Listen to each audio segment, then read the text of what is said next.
من ذا الذي ما ساقط ومن له الحسنى فقد محمد الهادي الذي عليه جبريل هبط محمد بشر لا كالبشر بل هو كالياقوت بين الحجر محمد بشر لا كالبشر بل هو كالياقوت بين الحجر محمد بشر لا كالبشر بل هو كالياقوت بين الحجر اللهم صل وسلم على سيدنا محمد بارك وبارك على سيدنا محمد وآله وصحبه وسلم تسليما بعد. يا همة الشيخ اقبل لنا بهذا الأحضار ومتعاطفي بنزرة تعطينا بالزهر. سبحان ربك رب العزة عما يصفون والسلام على المرسلين والحمد لله رب العالمين. يوم أسأل الله سبحانه وتعالى أن يؤمن بشؤون السورة ويسمى محمد صلى الله عليه وسلم.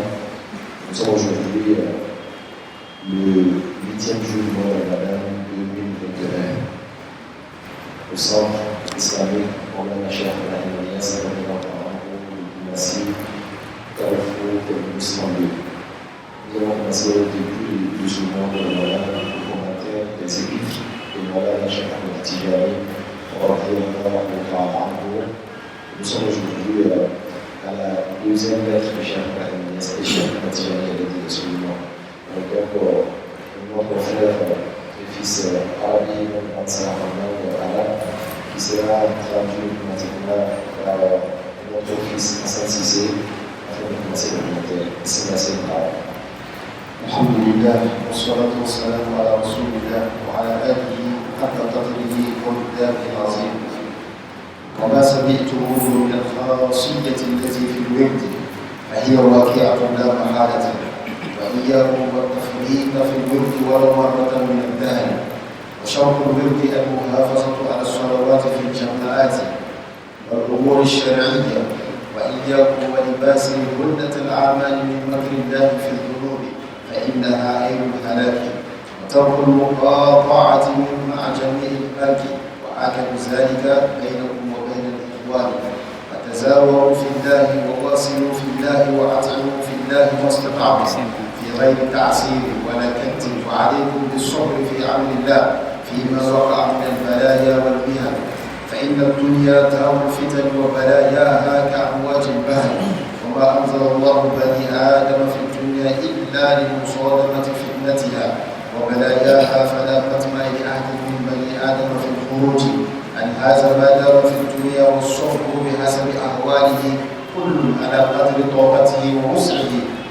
واعملوا في نفوسكم سرا إذا نزلت البلايا والمهن بأعظكم.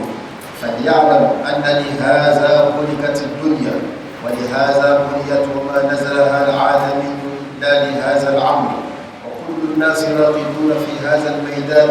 فليعلم أنه كعهده المسام له وعلمه أن الذنوب في هذا الزمان لا قدرة لأحد على الانفصال عنها.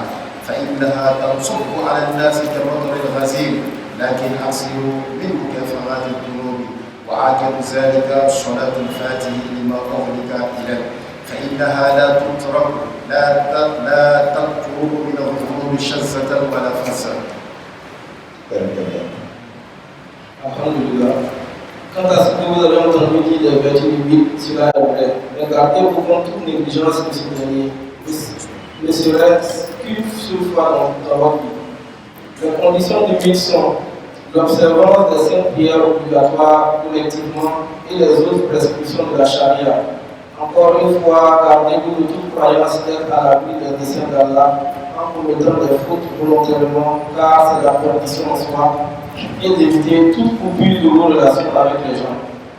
Et ce qui est à consolider avant tout, ce sont vos liens fraternels en vous rendant visite réciproquement pour l'amour d'Allah, en nourrissant la famille pour l'amour d'Allah autant que vous le pouvez, sans vous astreindre à trop de difficultés ou peines.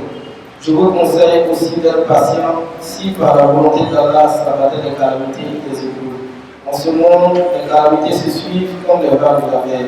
Allah n'a d'ailleurs établi les hommes sur cette terre que pour les soumettre à cette épreuve et séduction. Aucun parmi eux n'en sera exempté, aussi longtemps qu'ils vivront en ce monde. La patience est recommandée en pareille circonstance, chacun selon ses possibilités et capacités. Imposez-vous la patience à chaque fois que descendront épreuves et calamités sur vous. Rappelez-vous alors que ce monde est ainsi créé, que les hommes qui sont établis pour cela, sont inscrits dans cette loi, ils sont tous égaux. Sachant tout aussi que les péchés en ce siècle ne sont épargnés à personne, s'abattant sur les hommes tels plus diluviennent.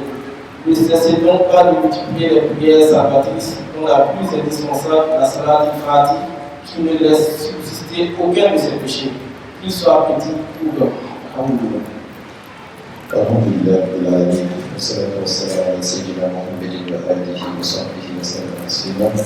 Que Dieu nous accepte notre jeûne d'aujourd'hui. Alors donc, vous avez pu entendre réciter Inch'Allah en langue française cette lettre que Cheikh Ahmed Tijani a envoyée à ses disciples. Et si on a bien écouté ce qui était dans tout à l'heure en langue arabe et en langue française, on voit que 4 grands acteurs de la lettre, l'importance même du but de la lettre Tijani. Jean Tijani met l'accent sur l'importance du but de la lettre Tijani et surtout de la pratique du but. Car tous les avantages dont Cheikh Ahmed a reçu auprès de Mohammed sallallahu alayhi wa sallam, toutes les vertus dont il a reçu auprès du prophète Mohammed sallallahu alayhi wa sallam, et pour citer quelques-uns, Cheikh Ahmed a reçu auprès du prophète Mohammed sallallahu alayhi wa sallam, que celui-là qui s'engage à la tariqa Tijaniya, la personne aura forcément une bonne fin. Mais cette bonne fin-là se manifeste comme sur la personne ne va pas sentir la douleur de l'agonie. Vous savez, l'agonie là est très très difficile, est très très douloureuse. Chacun a reçu du prophète Mohammed sallallahu alayhi wa sallam que celui qui prend du vide et qui pratique le vide correctement. Voilà pourquoi chacun il est insistant, il a dit وما سمعتموه من الفاسية التي في الود فهي واقعة. Toutes les vertus, tous les avantages que vous avez entendus, quand celui qui prend la tariqa Tijaniya, la personne aura une bonne fin. Celui qui prend la tariqa Tijaniya, lui et sa suite, sur leur en tant que musulman, Dieu va leur donner le paradis, même s'ils sont mauvais musulmans. Mais la condition, c'est de décéder en tant que musulman. Celui qui prend le livre de la tariqa Tijaniya, Dieu lui a réservé une place au paradis qui est dans le périmètre du prophète Mohammed sallallahu alayhi wa sallam. Celui qui prend le livre de la tariqa Tijaniya, la personne va faire la traversée de la Sirat avec beaucoup de facilité, à la Aftaf al-Malaika. Les anges vont le transporter. Le prophète sallallahu alayhi wa sallam lui a dit que ce qu'il a dit comparé à ce qu'il n'a pas dit, c'est comme s'il n'avait rien dit. Et Cheikh lui-même, avant de cela, a dit que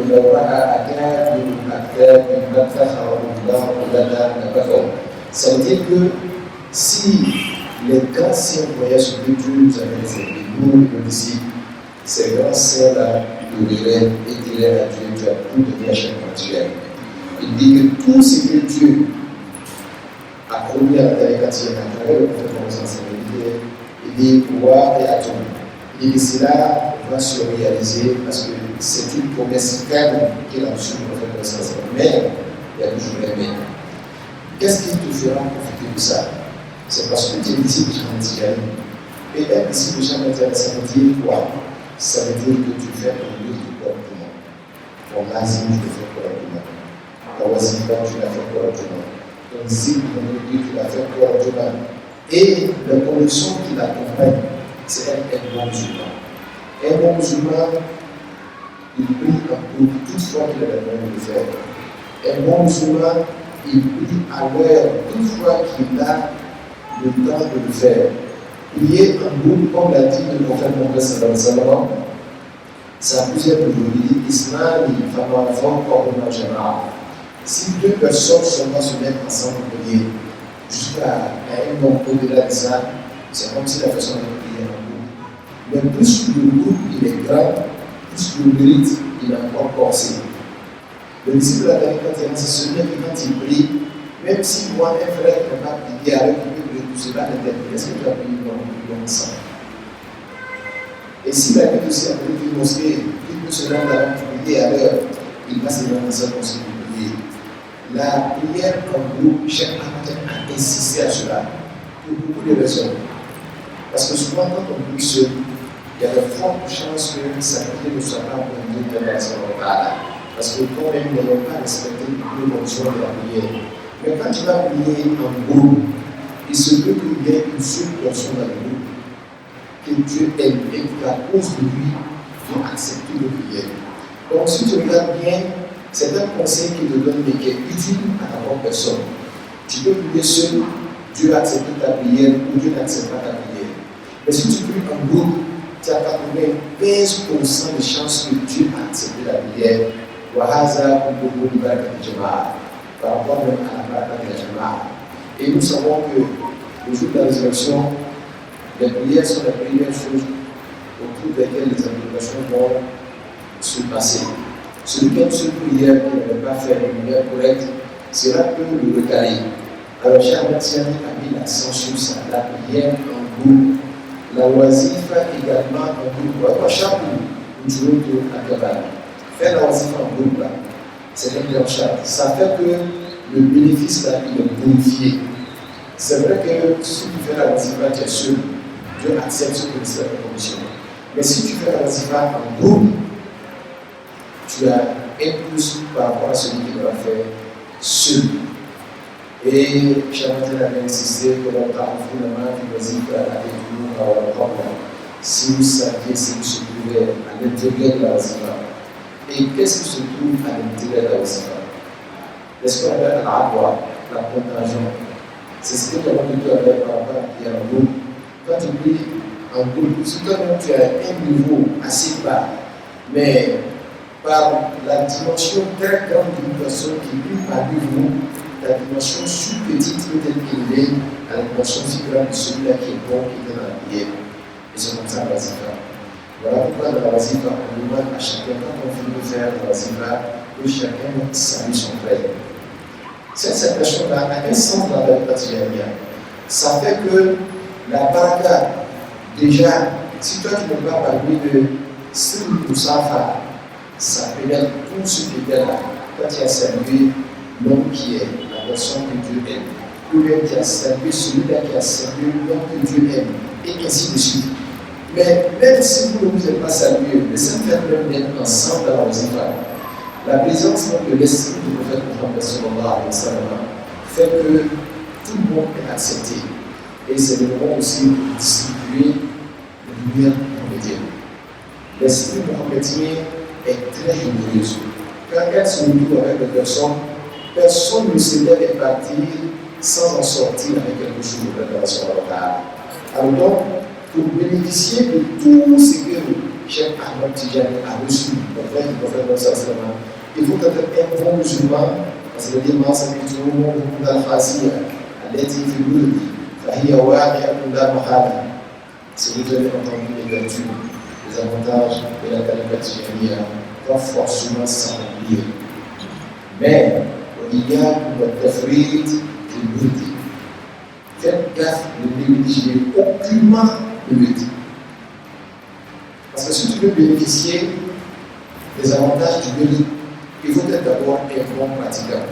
Le Cheikh Abdelaziz Dabakh du Sénégal, il disait que l'oiseau que nous appelons, ou l'aigle qui s'appelle la Tijaniya, quand il va battre l'aile, il y a beaucoup de personnes qui vont tomber.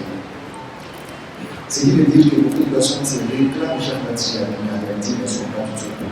Ils sont éloignés. C'est celui-là qui a le but, qui néglige le but. Quand tu négliges le but, et tu entends recevoir les avantages du but, tu ne peux pas les avoir. Pour un cas d'ailleurs, quel fait un fora à Poula, à fora, on va dire qu'on va dire qu'on va dire avant qu'on va dire qu'on va dire qu'on va dire. Donc si tu es dedans, il faut bien pratiquer la chose. Il continue, il dit ne négligez pas, il dit voilà, on va pas tant de la dernière, même ne serait-ce qu'une seule fois, la dernière. Si tu n'es pas en train de faire ton but à l'heure, c'est que tu as une raison valable. Mais sans raison valable, par simple diligence, j'entends te mettre en garde, il ne le fait pas. Il dit, وشرط البر المحافظة على الصلوات في الجماعات والحضور الشرعية. Il dit, l'une des conditions pour que Dieu accepte le but là, c'est d'abord respecter les 5 prières quotidiennes, mais aussi respecter tout ce qui est lié à la charia. Tout ce que la charia t'interdit de faire, ne le fais pas. Tout ce que la charia te recommande de faire, fais-le autant que tu le peux. Il dit, c'est une condition, sine qua non, pour bénéficier de tous les avantages de vie dans la charia. Il dit, il dit qu'il vous met en garde de vous croire à l'abri et dans l'assurance que Dieu ne va pas vous châtier. Très souvent, quand on s'arrête alors qu'on est ici de chaque Tijani, on regarde tous les avantages dont le prophète Mohammed sallallahu alayhi wa sallam avait parlé, on a l'impression que nous on ne sera pas châtiés, qu'on n'a pas de compte à rendre à Allah sallallahu alayhi wa sallam. Même si cela est vrai, la commission, tu l'as négligée. La commission, c'est être un bon musulman et un bon pratiquant de la charia. Alors que toi, tu es négligent et tu veux bénéficier de tous ces avantages. Tu as beaucoup dormi et dans ton sommeil, tu as beaucoup rêvé. Le matin, quand tu vas te réveiller, alors que tu avais rêvé avoir 1 milliard, tu te rends compte que tu n'as rien à aimer. Si c'est dans le monde encore, tu peux travailler pour obtenir quelque chose. Mais si c'est dans l'au-delà, le temps est déjà passé. On ne peut plus rien faire pour attraper quoi que ce soit. Il ne faudra pas croire à l'abri du châtiment d'Allah subhanahu wa ta'ala, tout en commettant les péchés. Le seul fait de croire en cela, c'est ça la même la destruction.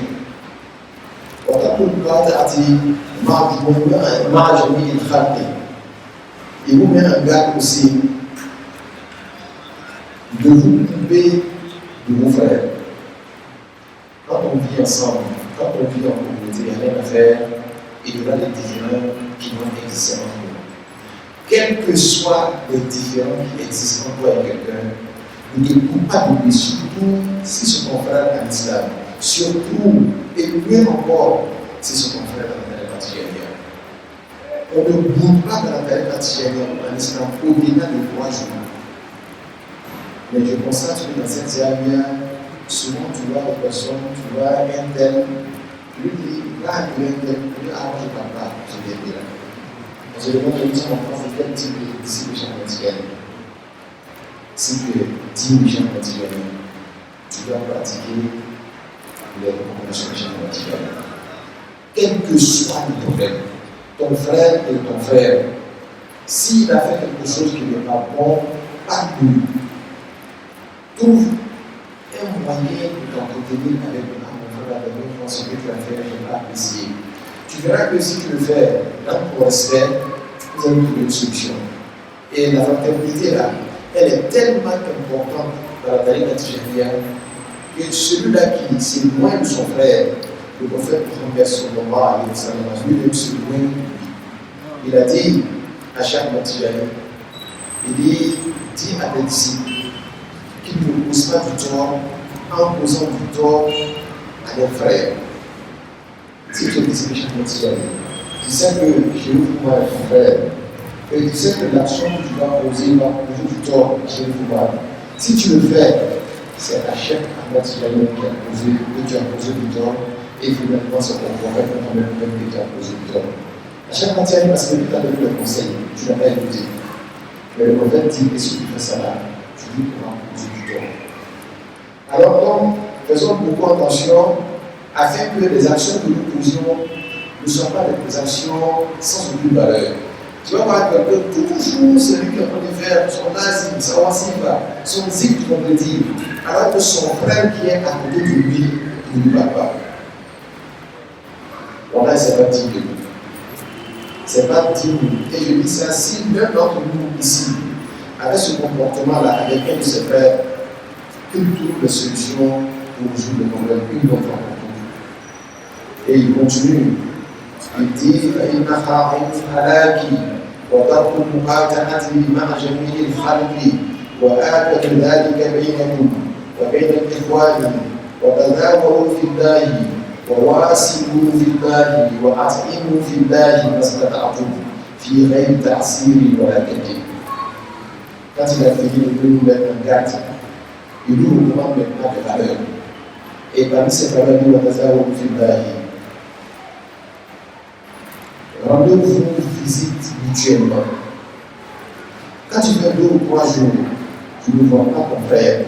Aujourd'hui, tu es tout plus facile. Tu peux rendre visite en te déplaçant pour aller le voir, tu peux l'appeler avec le téléphone. Au moins ça. Ah, mon ami, ça fait 2 jours que je ne l'ai pas vu. J'espère que tu vas bien. Qui que tu sois, si tu le fais ça, même si elle est pour moi de vous, automatiquement, elle laisse tomber son problème. Il y a mon homme là, mon frère qui me dit. Quand il ne le voit pas, il prend sa voix. Alors, si tu es plus fort, tu te déplaces, tu vas le voir. Avant qu'il ne s'entende pas à quoi, il voit automatiquement c'est qui. C'est le chef de la visite. Ah, qu'est-ce qui se passe? Ça fait 2 jours que je ne l'ai pas vu.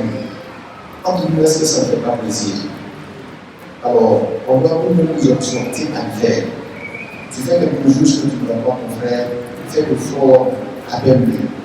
Fais l'effort à rendre visite. Si cela se passe entre nous, ça va créer un climat d'amour, d'affection et de considération. Mais quand tu fais une bonne analyse de ça, tu vas voir chaque petit jamais, il est en train de construire une très grande famille humaine. Dans cette famille-là, tout le monde sait. Et tout le monde se produit de ce qui se passe de son frère.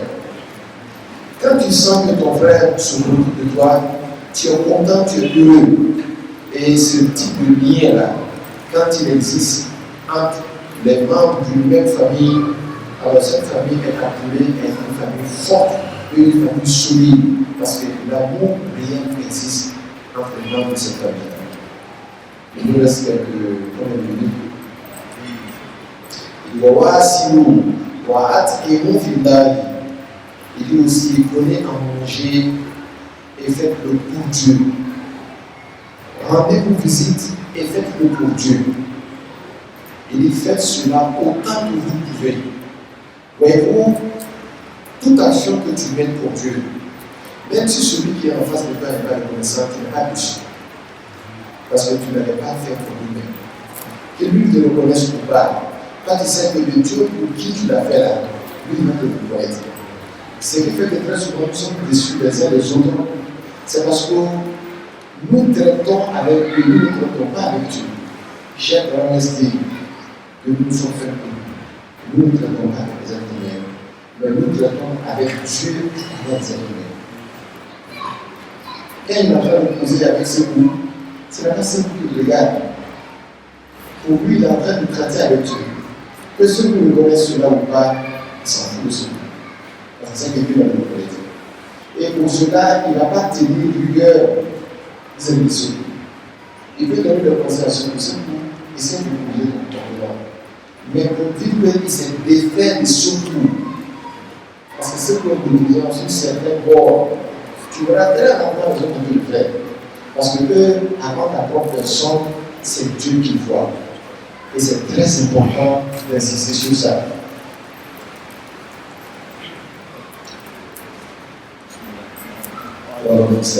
Il dit,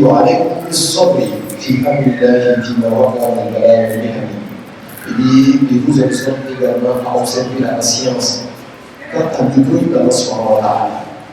Vous savez, quand on parle de l'épreuve, quand tu n'es pas éprouvé, tu ne comprends pas le sens profond de l'épreuve.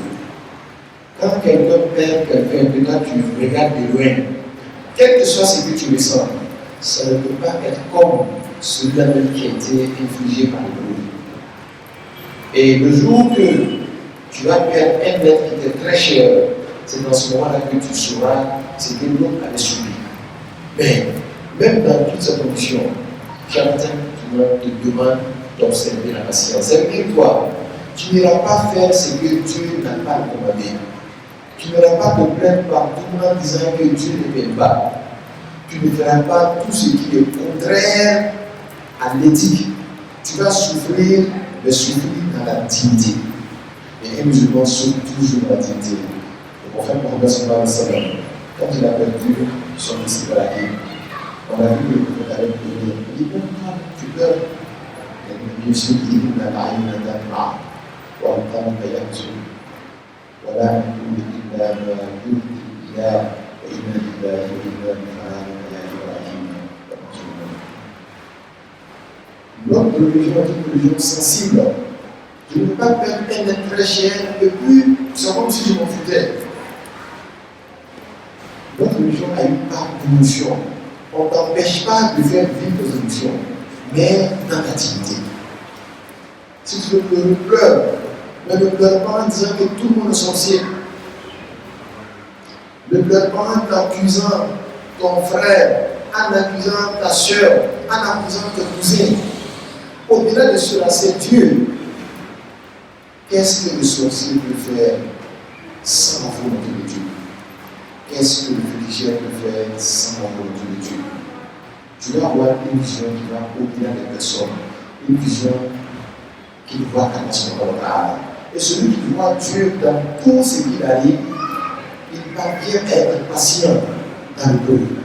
Et c'est très important d'être patient dans le peuple, parce que même si tu es blessé, même si tu accuses tout le monde, c'est pas ça qui fera que le peuple va s'éloigner de toi. Le temps que le peuple doit faire à tes côtés là, tes nombreuses plaintes là ne vont pas réduire le temps. La seule chose qui peut réduire le temps, c'est de retourner vers Dieu, de signer dans ses mains. Et que Dieu nous donne la bonne compréhension. Vraiment, il est ce qu'on a dit, les intérêts, c'est pour la salle, la nous